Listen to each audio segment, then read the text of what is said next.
For today's videos tayong muli ngayon mga ka-idol. Ayan o. Thank you Lord sa laging pagbibigay ng ekstrang trabaho sa akin. Ayan, ito yung unang room na aking nilinisan. Ayan, mamaya papalitan ko yan ng mga cover. Ayan, tapos ito yung, ayan, nilinisan ko na rin yung banyo na yan.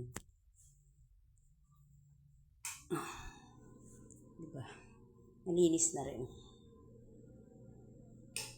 Sasara natin.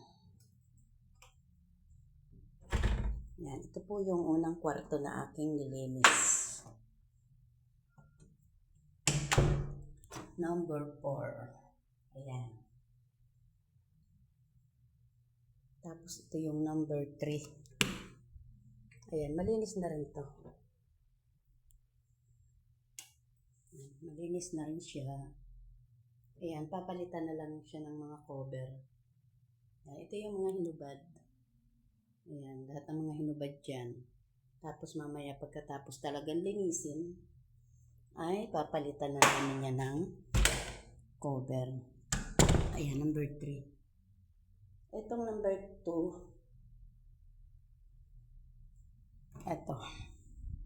Ito naman yung number 2. Ito hindi pa ito nalilinisan. Hindi pa ito namamap. Kaso ayan, tinanggal na namin dyan yung mga cover ng mga unan at saka ng foam. Ayan. Imamap na lang namin yan mamaya. Ayan, dalawa nga pala kami dito ng aking hipag. Ayan, napakakalat guys. Oh. Ayan. Tapos, ito yung kasalukuyan kong nililinis at minamap. Ayan.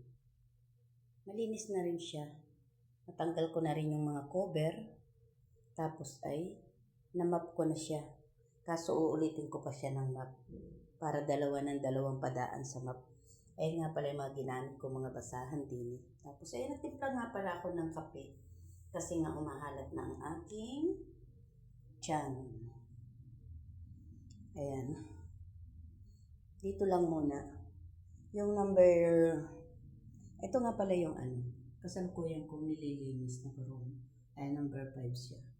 Ito hindi pa namin ito nalilinisan. At saka yung number 2. Tsaka number 1. Ayan. Ipapahuli na lang namin yun dahil tatapusin muna namin to. Ayan. Tambak na yung aming mga inilabas. Lahat kasi ng room ay nagkaroon ng may mga nag-check-in sa lahat ng mga room din.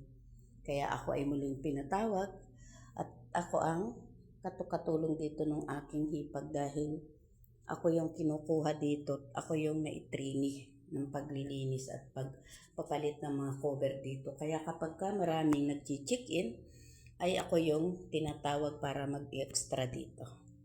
Ayun, yung aking hipag, talaga namang permanente na siya dito, pang araw-araw na siya dito. Ayan. Meron palang meron pala ditong CCTV, baka kita'y makita ni boss na tayo ay nagbibideo. Ayan, magandang umaga na lang sa inyong lahat.